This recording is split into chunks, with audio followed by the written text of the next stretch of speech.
अस्सलाम वालेकुम everyone. I hope you all are fine and fresh by the grace of almighty Allah. तो आज आपके लिए लेकर आई हूँ बहुत ही इंटरेस्टिंग मल्टीप्लिकेशन ट्रिक, जिसमें हम सब सीखेंगे कि हम किसी भी इवन नंबर को 555 या फिर 555 से मल्टीप्लाई चंद ही सेकंड्स के अंदर एक ट्रिक को फॉलो करते हुए किस तरह से कर सकते हैं। तो चलें जल्दी से बढ़ते हैं अपनी उस ट्रिक की तरफ। लेकिन याद रखिए कि हम इस ट्रिक को तभी फॉलो कर सकते हैं जब हमारे पास कोई भी इवन नंबर हो, और हमें उस इवन नंबर को, कोई सा भी इवन नंबर हो, और हमें उस इवन नंबर को मल्टीप्लाई करना हो 5 से या फिर 55 से या फिर 555 से। ठीक है, तो सबसे पहले हम स्टार्ट करते हैं सिंगल 5 से। ठीक है, फॉर एग्जाम्पल मैं यहाँ एक क्वेश्चन ले रही हूँ कि अगर मुझे मल्टीप्लाई करना है 6 को, 6 पता है आपको इवन नंबर है, 6 को मुझे 5 से मल्टीप्लाई करना है। ठीक है, तो इसका आंसर क्या होगा। अब मैं क्या करूंगी, यहाँ मेरे पास जो भी इवन नंबर है मैं उसको हाफ कर दूंगी। 6 का हाफ क्या होगा 3। ठीक है, और मुझे उसके आगे एक 0 पुट कर देना है। बस ये हमारा आंसर जो है वो आ चुका है।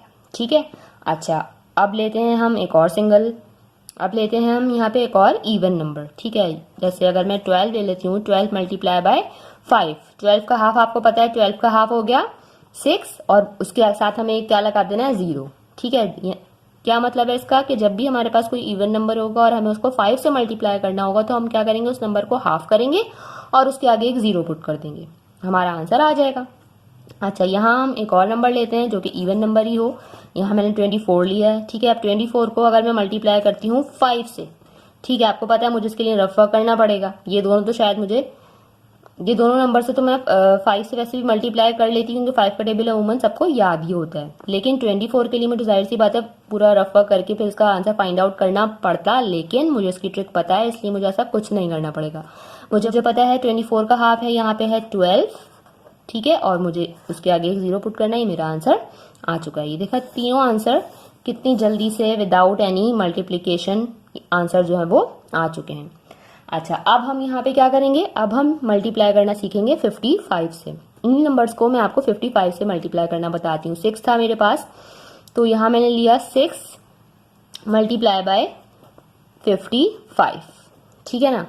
अब देखिए क्या किया था इसमें, मैंने 6 को, यहाँ जो भी इवन नंबर की वैल्यू थी उसको हाफ किया था। ठीक है ना, यहाँ मेरे पास सिंगल 5 था, इसलिए हाफ करके उसे, उस वैल्यू को एक ही बार लिखा था। यहाँ मेरे पास जो मल्टीप्लायर की वैल्यू है वहां पे 25 है। ठीक है, 2 डिजिट्स है मतलब। तो 6 का हाफ आपको पता है 3 यहाँ मैं 2 टाइम्स लिखूंगी। यहाँ मेरे पास जो वैल्यू है इसमें आपको नजर आ रहा है मेरे पास 2 5s हैं, इसलिए मैंने जो हाफ करके वैल्यू लिखनी है वो भी 2 टाइम्स लिखनी है। यहाँ पे सिंगल 5 था इसलिए हाफ करके एक ही बार वैल्यू लिखी थी। ठीक है, और क्या कर देना, 0 पुट कर देना, मेरा आंसर आ गया। अब 12 से मैं आपको करके दिखाती हूँ। 12 मल्टीप्लाई बाय 55। 12 का हाफ आपको पता है 6। यहाँ पे हमारे पास 2 5s हैं, इसलिए हमने 6 को 2 टाइम लिखा और 0 उसके आगे पुट कर दिया, ये हमारा आंसर आ गया है। इसी तरह अब मेरे पास है 24। 24 मल्टीप्लाई बाय 55। ठीक है ना। अब 24 को 2 टाइम्स किस तरह लिखूंगी मैं। ठीक है, यहाँ पे 12 का हाफ था 6, तो उसे 2 टाइम्स लिख दिया। 6 का हाफ था 3, उसे 2 टाइम्स लिख दिया। लेकिन 24 का हाफ तो 12 है, ये तो मुझे पता है।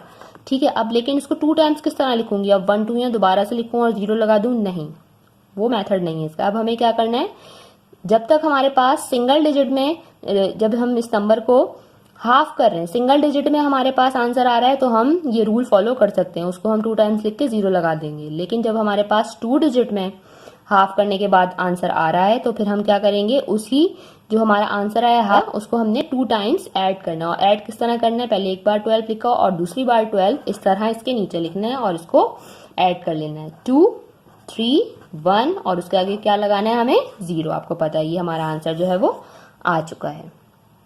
ठीक है, अब बढ़ते हैं 555 की तरफ। इन्हीं नंबर्स को अगर हम मल्टीप्लाई करते हैं 555 से, तो क्या आंसर आएगा आपको पता है। 6 का हाफ क्या है हमारे पास 3। ठीक है, अब यहाँ हमें कितने 3 लिखने हैं, यहाँ हमें लिखने हैं, यहाँ हमारे पास 3 5s हैं, इसलिए हमें जो हाफ करने के बाद वैल्यू आ गई उसको भी 3 टाइम्स ही लिखना है जी। तो यहाँ हमारे पास 3 5s हैं, इसलिए हमने 3 3 एंड 3 हाफ कर, 6 को हाफ करके जो वैल्यू आ रही है उसको 3 टाइम्स लिखा और उसके आगे क्या कर दिया, एक 0 पुट कर दिया, ये हमारा आंसर आ चुका है। अच्छा, अब क्या था नेक्स्ट, 12 मल्टीप्लाई बाय 555। आपको पता है 12 का हाफ क्या हो गया 6। यहाँ पे हमारे पास 3 5s हैं, इसलिए हाफ जो वैल्यू आई है उसे हमें 3 टाइम्स लिखना है। ये हमने लिखा 3 टाइम्स और उसके आगे 0 पुट कर दिया। ये हमारा आंसर जो है वो आ चुका है। ठीक है, अब क्या है हमारे पास 24 लिखा हमने। 24 को हमें मल्टीप्लाई करना है यहाँ पे 555 से। ठीक है, अब यहाँ आपको पता है हमारे पास क्या है 3 5s हैं, इसलिए हमें इस वैल्यू को हाफ करना है। पहले 24 का हाफ आपको पता है 12 है। ठीक है, लेकिन अब 12 को मैंने बताया कि इस तरह जब हम किसी नंबर को हाफ करेंगे और हमारा आंसर सिंगल डिजिट में आ रहा है तो हम ये मेथड फॉलो कर सकते हैं। लेकिन जब हाफ करने के बाद जो वैल्यू हमारे पास 2 डिजिट्स में आ रही है तो फिर हमें उससे इस तरह से ऐड करना है। ठीक है, जब हमारे पास 2 5 से तो हमने ये जो हाफ करने के बाद वैल्यू आई थी उसे इस तरह लिख के 2 टाइम्स लिख के ऐड किया था। अब हमारे पास यहाँ 3 5s हैं, इसलिए हमें इस वैल्यू को 3 टाइम्स लिखना है। और किस तरह लिखना है वो देख लीजिए, 1 2, इसके नीचे 1 2 और फिर इसके नीचे 1 2 और फिर हमें क्या करना है, इसे ऐड करना है। 2 2 + 1 3, 2 + 1 3 and here we have single 1 और उसके आगे हमें कर देना है एक अदद 0 पुट। ये हमारा आंसर जो है वो आ चुका है। आपने देखा कितनी जल्दी से हमारा आंसर जो है वो मल्टीप्लिकेशन का आ चुका है। ठीक है, ये बहुत ही इजी मेथड है, लेकिन बस ये याद रखिएगा ये मेथड आप तभी फॉलो कर सकते हैं जब आपको किसी भी इवन नंबर को मल्टीप्लाई करना हो 555 या फिर 555 से। ठीक है, आपको पसंद आई है तो इसे लाइक और शेयर जरूर करें और मेरे चैनल को सब्सक्राइब भी करें। इंशाल्लाह बहुत जल्द मिलूंगी अपनी नेक्स्ट वीडियो में आपसे। अपना बहुत ख्याल रखिएगा, तब तक के लिए अल्लाह हाफिज।